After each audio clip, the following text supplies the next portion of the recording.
গেটটা ছাড়েন আপনারা। তিতাসের কর্মকর্তারা বিগত সময় এখানে চোরা লাইন দিয়েছে এরকম অভিযোগ পাইছি।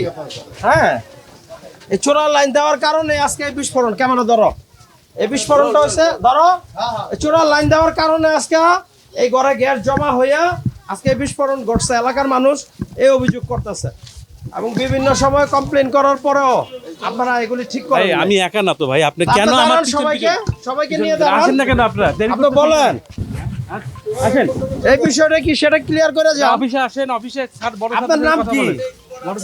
আপনারা কে নিষেধ করছেন টেলিভিশনে কথা বলতে? প্লিজ আসো আসো।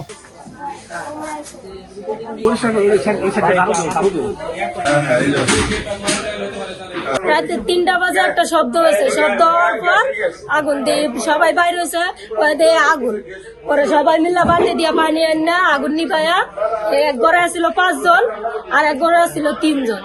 8 জনে মেডিকেল আছে, অবস্থা অনেক খারাপ।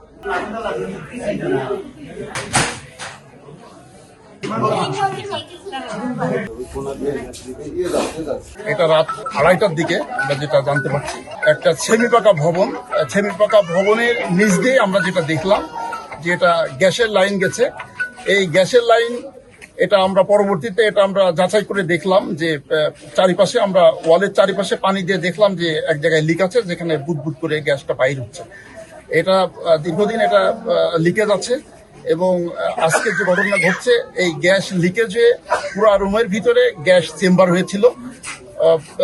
আমরা যেটা ধারণা করছি হয়তো 2:30টার দিকে কোনোভাবে আগুনের কোনো মশার কয়েল বা এখন রোজার সময় সেউরি পাক করা বা যে কোনো একটা হতে পারে বা বিদ্যুতের সুইচ অফ অন করতে গেছে, যে কোনো কারণে আগুনের স্পার্ক যখনই পাইছে পাওয়ার সাথে সাথে এটা বিস্ফোরণ করছে। আমরা যেটা দেখেছি যে পাশে 2টা রুম, একটাতে 5 জন ছিল, একটাতে 3 জন ছিল। 8 জনাই এখানে দগ্ধ হয়েছে। তারা সবাই বার্ন ইউনিটে ঢাকাতে তারা চিকিৎসাধীন আছে। আমরা আসলে ওই সময়তে আমরা ফায়ার সার্ভিস থেকে এটা সংবাদটা পাইনি। পরবর্তীতে আমরা সংবাদ পাওয়ার পরে আমরা ঘটনাস্থলে আসছি। আসার পরে আমরা কিন্তু এটা ইনভেস্টিগেশন করে আমরা যেটা দেখেছি যে এখানে গ্যাসের লিকেজ থেকেই আগুনের দুর্ঘটনাটা ঘটছে। আমরা কিন্তু প্রায় সময় এই মেসেজটা মানুষকে দিয়ে থাকি যে আপনি যখন যে রুমে গ্যাসের লাইন থাকবে নিচ দিয়ে থাক বা গ্যাসের চুলা থাকলে যদি আমরা রুমের জানালাগুলো যদি খুলে রাখি, যতই আমরা আগুনের স্পার্ক থাকো সেখানে কিন্তু এই ধরনের দুর্ঘটনা ঘটবে না। কিন্তু এটা আমাদের বারবার বলার সত্ত্বেও মানুষ কিন্তু সেটা গ্রহণ করে নাই, যার কারণে এই ধরনের বড় বড় ঘটনা ঘটছে।